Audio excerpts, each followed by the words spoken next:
नमस्कार, शाम के ठीक 6:30 बज चुके हैं। आप देख रहे हैं आपका अपना favourite programme mister chief minister और मैं हूं आपके साथ प्रीति चौहान। इस शो को आपको दिखाने और बताने का हमारा सिर्फ एक ही मकसद है कि आपके प्रदेश, आपके सूबे के मुख्यमंत्री के बारे में इस शो के जरिए हम आपको तमाम जानकारी दे दें।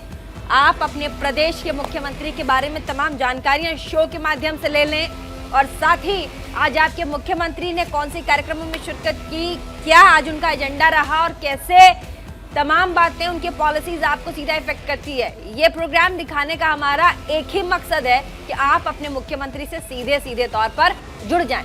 साथ ही आसपास दूसरे राज्यों के मुख्यमंत्री भी क्या कुछ कर रहे हैं वो भी बताना हमारा मुख्य काम है। तो ऐसे में आपको पूरी जानकारी इस शो के माध्यम से हम आपको पहुंचाते हैं। और ऐसे में आज हम मिस्टर चीफ मिनिस्टर में शुरुआत करेंगे सबसे पहले उत्तर प्रदेश के सबसे लोकप्रिय मुख्यमंत्रियों में से एक योगी आदित्यनाथ की।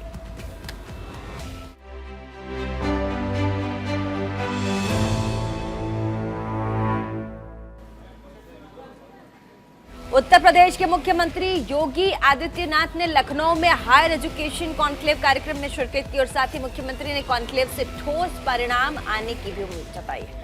उन्होंने कहा कि कॉन्क्लेव को संबोधित करते हुए कहा कि कृषि, चिकित्सा, कौशल विकास समेत तमाम क्षेत्रों में यूनिवर्सिटी रिसर्च सेंटर की भूमिका निभाकर प्रदेश के विकास में सहयोग कर सकता है। मुख्यमंत्री ने आगे कहा कि साल 2017 में जब हम आए थे तब बहुत चुनौतियां थी।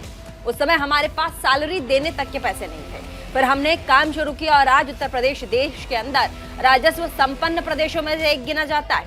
अपनी आय को दोगुना कर चुका है उत्तर प्रदेश। GIS का जिक्र करते हुए मुख्यमंत्री योगी ने कहा कि GAIS न सिर्फ एक निवेश की संस्था है बल्कि नई यूनिवर्सिटी और शिक्षा के क्षेत्र में भी काफी काम कर रहा है उत्तर प्रदेश और नए नए आयाम भी स्थापित कर रहा है। क्या कुछ कहा उन्होंने, एक बार सुनवाते हैं आपको। उत्तर प्रदेश की प्रति व्यक्ति आय दुगनी हुई है।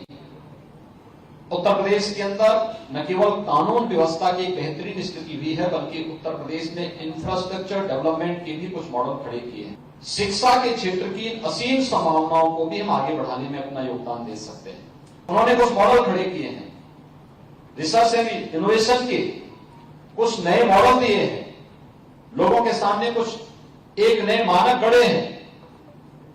उस दिशा पर एक विस्तृत मनन हो सके, ज्ञान का आदान प्रदान कर सके, अपने शोध और नवाचार को प्रदेश के हर एक कोने तक हम उसको विस्तार दे सकें और उत्तर प्रदेश को एक बार फिर से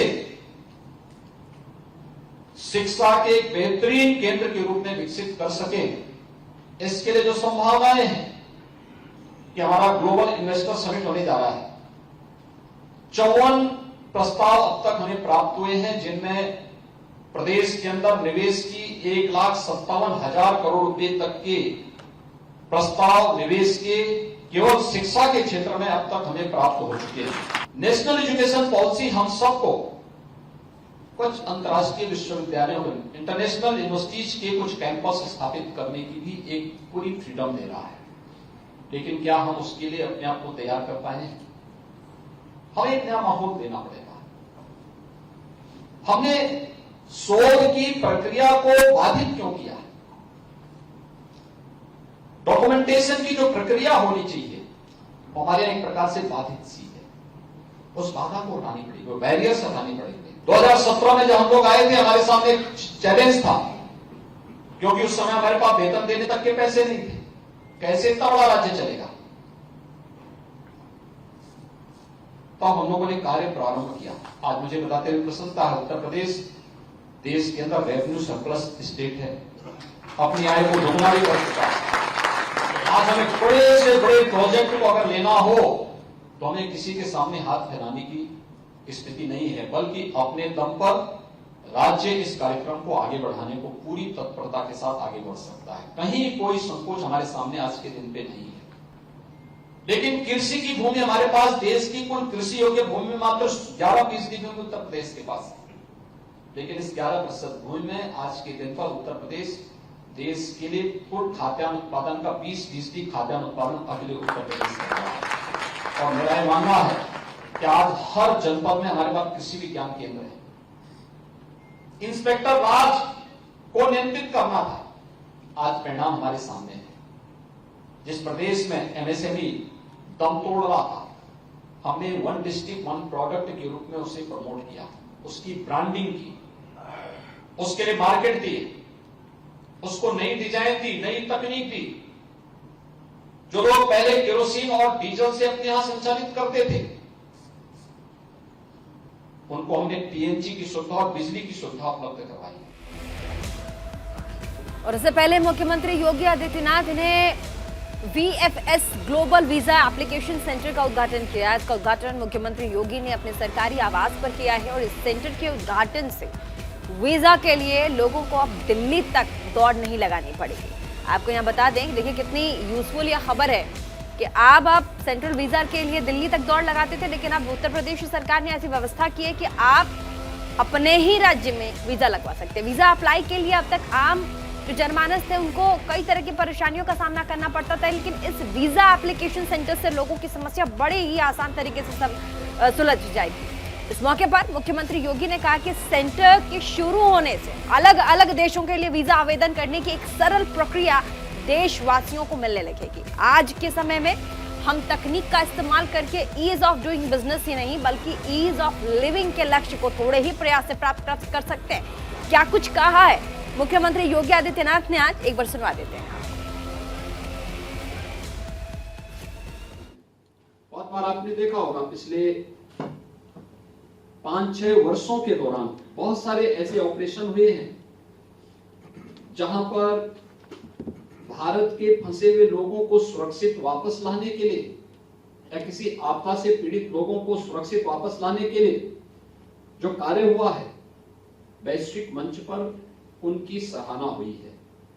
और मुझे यहां बताया गया कि VFS ग्लोबल का यहां पर श्री जुबिन करकरिया ने इसे 2001 में लॉन्च किया था। यह एक मेड इन इंडिया है, कंपनी है जिसने एक ग्लोबल लीडर के रूप में आज अपना एक स्थान बनाया है। मैं इसके लिए जुबिन करकरिया को और उनकी पूरी टीम को हृदय से इसकी बधाई देता हूं। मुझे बताया गया है कि यहां पर VFS ग्लोबल विभिन्न सरकारों और दूतावासों को वीजा प्रोसेसिंग के क्षेत्र में आउटसोर्सिंग और तकनीकी सेवाएं उपलब्ध कराने की दुनिया की एक अग्रणी कंपनी के रूप में अपना स्थान बना चुकी है। मुझे याद है कि वर्तमान में भारत के लिए दुनिया के जो 12 देशों में पासपोर्ट और वीजा सेवाओं को यह कंपनी प्रथम आउटसोर्स वीजा सेवा पार्टनर के तौर पर कार्य कर रही है और अब तक इस कंपनी ने 2 करोड़ से अधिक आवेदनों का निस्तारण भी अपने स्थापना के बाद से संपन्न किया है। अभी हाल ही में आपने देखा होगा पिछले वर्ष जब रूस और यूक्रेन के बीच में युद्ध प्रारंभ हुआ, इस दौरान यूक्रेन में फंसे हुए भारतीय बच्चों को सुरक्षित वापस लाने के लिए भी जो कार्यक्रम चले, जो ऑपरेशन भारत सरकार के चले हैं, उसमें इस प्रकार की आउटसोर्सिंग कंपनियों की बहुत बड़ी भूमिका होती है। और मुझे प्रसन्नता है कि अब इस केंद्र के शुभारंभ होने से ऑस्ट्रिया, नीदरलैंड, चेक रिपब्लिक, स्विट्जरलैंड, एस्टोनिया, हंगरी, पुर्तगाल, जर्मनी, इटली तथा सऊदी अरब की यात्रा करने के संबंध में एक यहीं पर सुविधा उपलब्ध हो पाएगी। तो उत्तर प्रदेश के मुख्यमंत्री अपने राज्य के लिए क्या कुछ कर रहे हैं वो आपने जान लिया। अब आगे बढ़ते अब मध्य प्रदेश की बात कर लेते हैं। राजधानी भोपाल के जम्बूरी मैदान में सामुदायिक नेतृत्व युवा सम्मेलन का आयोजन किया गया। हम आपको बताते चले कि इस सम्मेलन में प्रदेश भर से समाज कार्य में ग्रेजुएट और पोस्ट ग्रेजुएट स्तर के तकरीबन 22,000 छात्र शामिल हुए। कार्यक्रम में मुख्यमंत्री शिवराज सिंह चौहान ने मुख्य अतिथि के तौर पर उन्होंने शिरकत की। मुख्यमंत्री ने मां सरस्वती की प्रतिमा पर माल्यार्पण किया, दीप प्रज्वलित करके कार्यक्रम का शुभारंभ किया। मुख्यमंत्री शिवराज ने लर्निंग मैनेजमेंट पोर्टल एवं विद्यार्थी ऐप का लोकार्पण करने के साथ साथ तकरीबन 5 फरवरी से शुरू होने जा रही विकास यात्रा को लोगों के बीच लॉन्च किया। इस मौके पर मुख्यमंत्री शिवराज सिंह चौहान ने युवाओं को संबोधित करते हुए कहा कि विकास यात्रा इसीलिए निकाली जा रही है क्योंकि कोई भी सरकारी योजनाओं से वंचित ना रह जाए। मुख्यमंत्री ने युवाओं में जोश भरते हुए कहा कि युवा वो है जिसके पैरों में गति है, सीने में आग है, आंखों में सपने हैं। वो युवा है जो ठान ले और उसे पूरा करके दिखाता है। आपके साथ मिलकर मध्य प्रदेश को आत्मनिर्भर, विकास और समृद्ध प्रदेश बनाकर हम दिखाएंगे। मेरा गांव जैत है। जैत की आबादी अभी 1200-1300 से ज्यादा नहीं है। सामान्य परिवार में, किसान परिवार में, बड़े किसान नहीं, छोटे किसान परिवार में पैदा हुआ, लेकिन मन में जिद थी, जुनून था, जज्बा था कुछ करने का। मैंने इसलिए सुना है, मैं भी क्या था तो गांव का लड़का था, मेरे पास मोटरसाइकिल भी नहीं थी, पैदल घूमता था मैं, तो कोई हिम्मत हारी क्या? या मन में यह भाव आया कि अरे अपन क्या कर सकते हैं? सब कुछ कर सकते हो तुम भी। तू जो चाहे पर्वत पहाड़ों को तोड़ दे, तू जो चाहे नदियों के मुंह को भी मोड़ दे, तू जो चाहे धरती को अंबर से जोड़ दे, तू जो चाहे माटी से अमृत निचोड़ दे, सब हो सकता है। और इसलिए मैं आपसे कह रहा हूं, हमको ये बदलाव करना है। देखो, मानव जीवन का एक अर्थ है, एक अर्थ है। मैं दिनों रात काम करता हूं, क्यों करता हूं? कोई मुझे कहता है कि इतने घंटे काम कर, लेकिन मुझे चैन ही नहीं पड़ती। और कर, और कर, और कर। 8.5 करोड़ जनता की जिंदगी की जवाबदारी, जिंदगी बेहतर करने की जवाबदारी तेरी है। कैसे चुप बैठ सकता है? तो चुप बैठ ही नहीं पाता, तो कुछ ना कुछ करते ही रहता हूं, लगातार करते ही रहता हूं। और अब खबर छत्तीसगढ़ की। यहाँ पर रामचरितमानस को लेकर के सियासी जो पारा है वो काफी हाई नजर आता है। छत्तीसगढ़ के मुख्यमंत्री भूपेश बघेल ने राम और रामायण पर हो रही राजनीति को लेकर के बीजेपी विधायक बृजमोहन अग्रवाल के बयान पर पलटवार किया। मुख्यमंत्री बघेल ने कहा कि वो अपने घर की शादी पर ध्यान दें, इधर उधर की बात ना करें। उन्होंने आरोप लगाया कि बृजमोहन ने राम वन गमन पथ पर कोई काम नहीं किया, बल्कि छत्तीसगढ़ की संस्कृति को बिगाड़ने का काम किया। तो वहीं दूसरी तरफ मुख्यमंत्री भूपेश बघेल ने उत्तर प्रदेश के मुख्यमंत्री योगी आदित्यनाथ पर निशाना साधा और कहा कि बीजेपी को राम नाम से कोई मतलब नहीं है, वो सिर्फ वोट बैंक की राजनीति करता है, क्योंकि उत्तर प्रदेश के मुख्यमंत्री योगी आदित्यनाथ रामचरितमानस की प्रतियां जलाने के बाद भी कोई कार्यवाही नहीं कर रहे।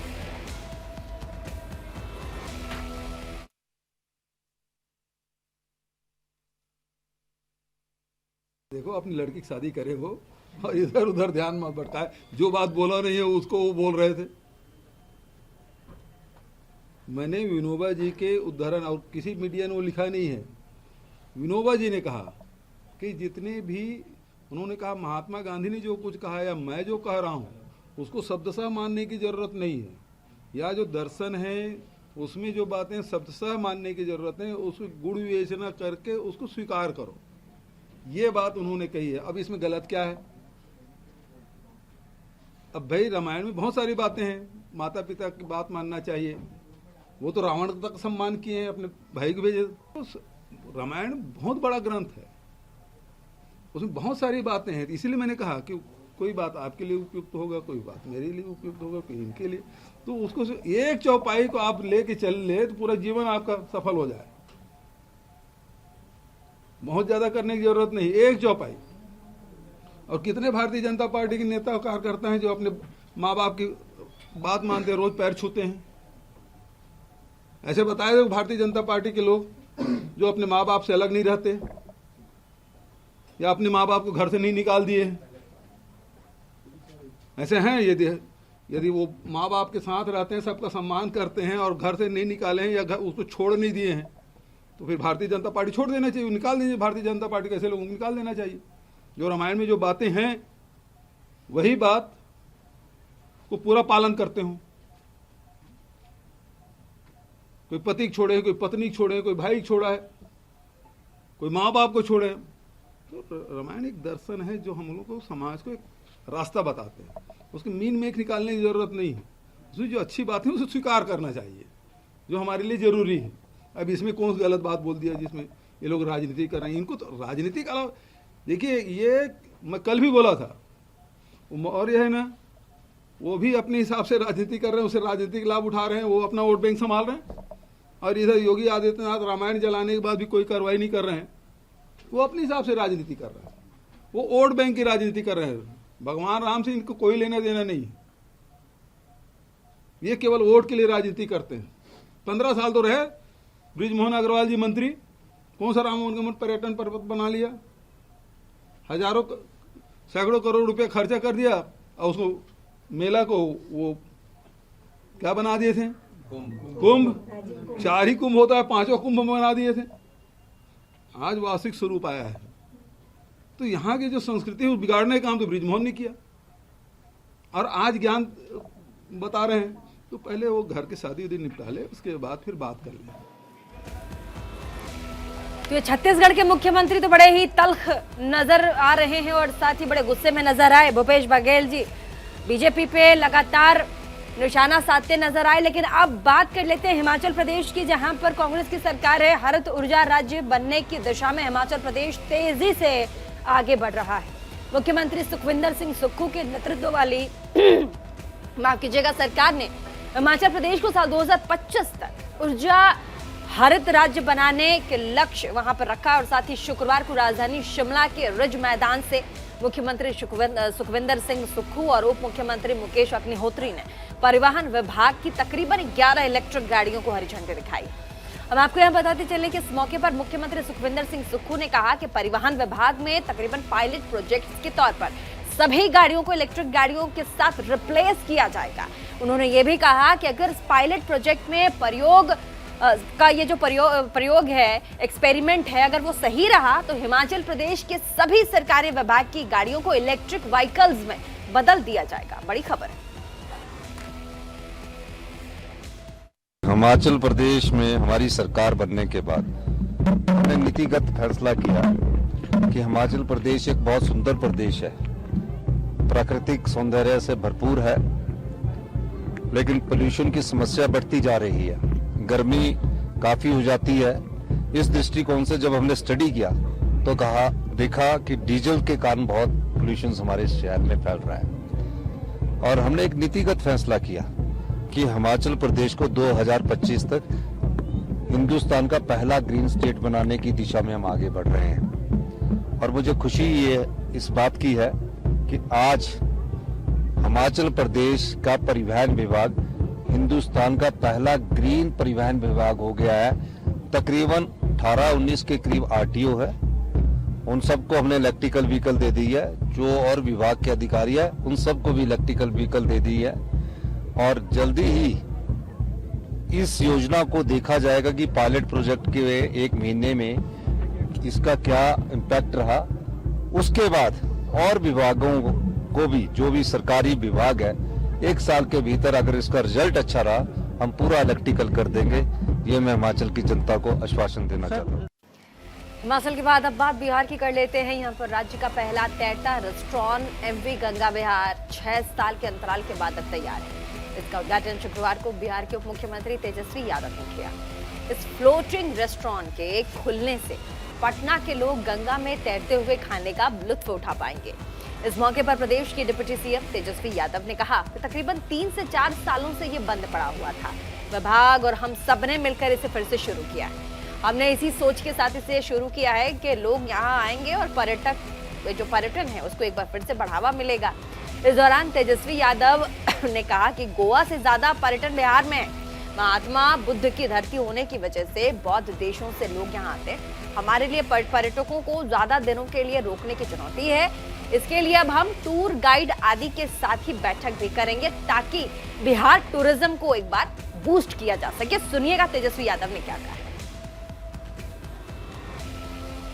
आज शुरुआत जो है एमवी गंगा विहार की शुरुआत है, और बिहार में बहुत स्कोप है टूरिज्म को देखते हुए। और ये जो प्रोजेक्ट है लगभग जो है 5-6 साल से बंद पड़ा हुआ था। हम लोगों ने इनिशिएटिव लेके इसकी शुरुआत कराई है, और पटना के लोग या बिहार के लोग कोई भी जो है इस सर्विस का जो है उपयोग कर सकते हैं। और इसमें बर्थडे पार्टीज हो या सेलिब्रेशन की कोई बात हो या रिंग सेरेमनी हो, इसमें रेस्टोरेंट की भी व्यवस्था है। और ये 2 फ्लोर में है। इसके अपर डेक में हम लोग अभी खड़े हैं, मौजूद हैं। और आप देख सकते हैं नज़ारा, साइट सीइंग का नज़ारा, गंगा में रह करके पटना, जो पुराना पटना सिटी जो रहा है, उन इलाकों से जो अब आप जा सकते हैं, गुजर सकते हैं, पटना का नज़ारा का लुत्फ़ उठा सकते हैं। तो काफ़ी बहुत ही बढ़िया पर्यटन को देखते हुए ये है। हम लोग चाहते हैं कि और ज़्यादा से ज़्यादा बेहतर सुविधा हम लोग टूरिस्ट लोगों को दें।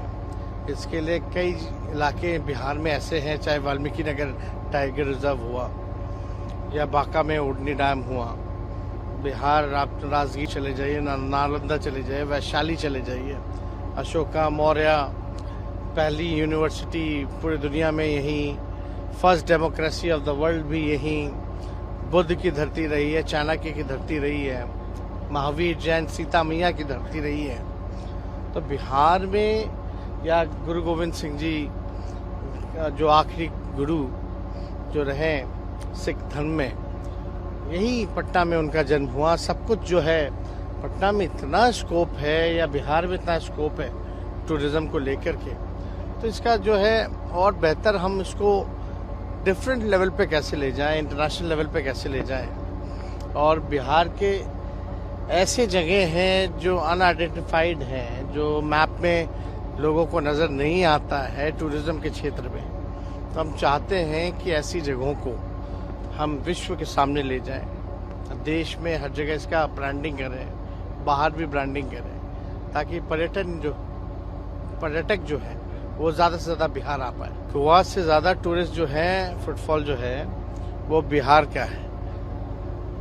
आप लोग सब लोग जानते हैं, चाहे पिंडदान में इतने लाखों की तादाद में लोग आते हैं, और पूरी साउथ एशियन कंट्री से जो बुद्धिस्ट कंट्रीज हैं, क्योंकि महात्मा बुद्ध की धरती रही है, उसको देखते हुए लोग जो है बड़ी संख्या में बिहार आते हैं। हम लोगों को चैलेंजिंग ये है टूरिज्म डिपार्टमेंट में कि जो टूरिस्ट आए वो 1-2 दिन के लिए ना आए, इनको होल्ड किया जाए, लंबे समय तक रोका जाए।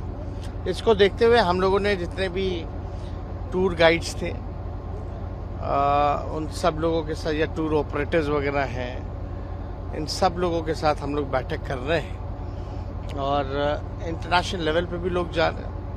और आपको बता दें कि बर्लिन में जो इंडिया ने स्टॉल लिया, उसमें बिहार का भी स्टॉल है। तो ये खुशी की बात है। हमारे अधिकारी पर्यटन विभाग से हम लोग बर्लिन भी जो है लोगों को भेज रहे हैं। तो आपने सुना कैसे अब बिहार को बूस्ट करने की कोशिश कर रहे हैं तेजस्वी यादव, और साथ ही बिहार टूरिज्म को अब ज्यादा से ज्यादा बढ़ावा दे सके, इस पर फोकस बिहार सरकार का है, मुख्यमंत्री नीतीश कुमार का है। और हम भी यही चाहेंगे कि हमारे देश का जो टूरिज्म है वो काफी ग्रोथ करे, बूस्ट हो, और बिहार टूरिज्म खासकर, क्योंकि बौद्ध की धरती और ऐसे में बिहार टूरिज्म को बढ़ावा मिले, इससे बड़ी बात और क्या हो सकती है। फिलहाल मिस्टर चीफ मिनिस्टर में बस इतना ही। इसी के साथ देश और दुनिया की तमाम खबरों को देखने के लिए देखना न भूलें न्यूज़ इंडिया 24/7।